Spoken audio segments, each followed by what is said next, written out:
Hola, hola, hola. ¿Alguna vez has escuchado hablar sobre la mal llamada la guerra del fútbol o por el fútbol? Esta tuvo lugar en el año de 1969 y los protagonistas fueron El Salvador y Honduras.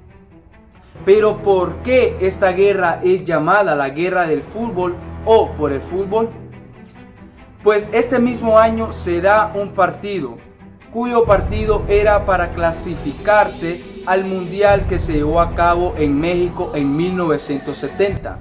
Este partido tuvo mucha disputa entre estas dos naciones, lo cual llegó a crear esa hipótesis que fue por esos partidos o ese partido que se llevó a cabo esta guerra. Pero no fue así. En este video te hablaremos y te diremos las razones por las cuales esta guerra se llevó a cabo en el año de 1969, que tuvo como protagonista a El Salvador y Honduras. Quédate.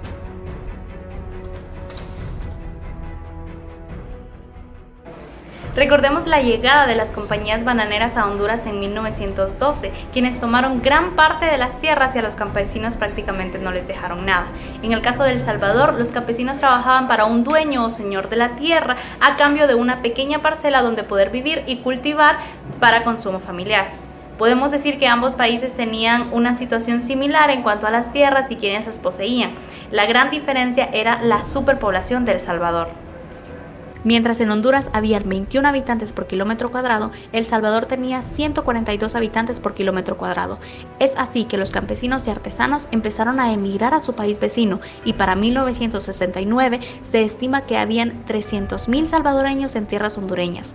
Y con la llegada de la reforma agraria, muchos de estos campesinos, algunos que habían estado cultivando las tierras hondureñas por años, son despojadas de estas.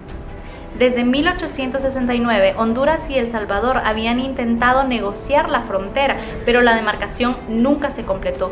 Esto fue lo que condujo a la masiva emigración de campesinos salvadoreños a territorio hondureño, pero también de criminales que se dedicaron al contrabando y al robo.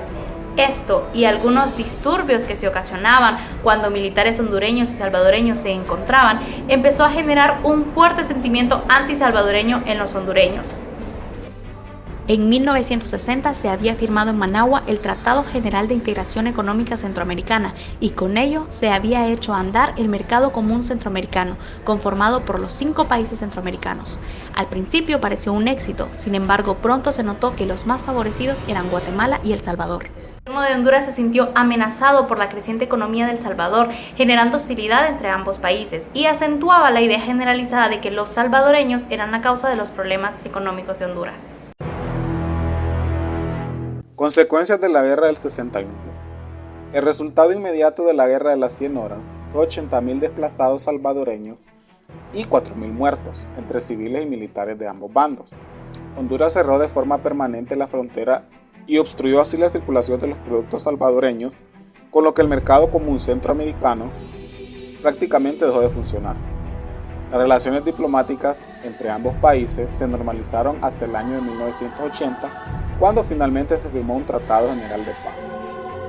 Después de la denominada década perdida, es decir, alrededor de los años 80, en el año de 1991, Costa Rica, El Salvador, Guatemala, Honduras, Nicaragua y Panamá firmaron el Protocolo de Tegucigalpa, en el que se estableció el Sistema de Integración Centroamericana, SICA, que se le conoce actualmente, al cual se adhirieron posteriormente Belice y República Dominicana. Y en 1992 el Tribunal Internacional de La Haya emitió además el fallo que puso fin al litigio fronterizo entre Honduras y El Salvador, cerrando de esta forma definitivamente la Guerra de las 100 horas. Según el veredicto final de la Corte Internacional de La Haya, de los 420 kilómetros que estaban en disputa, 2/3 pertenecen a Honduras. También, hablando en el ámbito político, este conflicto provocó cambios en el sistema político de ambos países. En El Salvador, la guerra contribuyó al surgimiento de un gobierno militar, mientras que en Honduras condujo al fortalecimiento de las Fuerzas Armadas. Lógicamente, estas guerras no dejan nada productivo en ambos países y también hubo un fuerte deterioro de la infraestructura entre ambos países.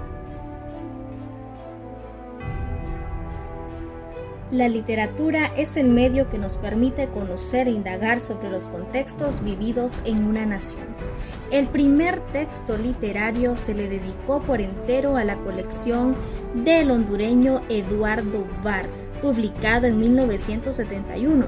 Fue uno de los primeros relatos que nos cuenta sobre esta guerra vivida de Honduras y El Salvador. También el escritor salvadoreño Roque Dalton abordó el tema de la Guerra de 100 Horas y este lo hizo en 1974 en su obra Las Historias Prohibidas de Pulgarcito.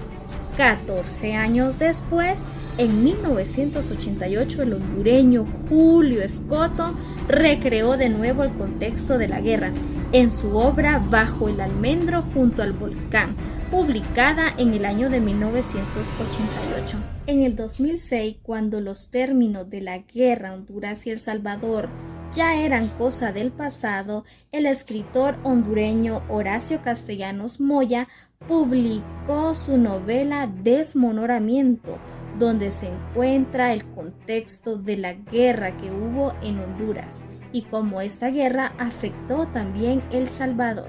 En general, la ficción narrativa que ocupó tema de la Guerra de 100 Horas muestra un enfrentamiento que no trajo ningún beneficio para los pueblos de Honduras y El Salvador, pero sí muchos efectos negativos para el desarrollo social, político y económico de la región.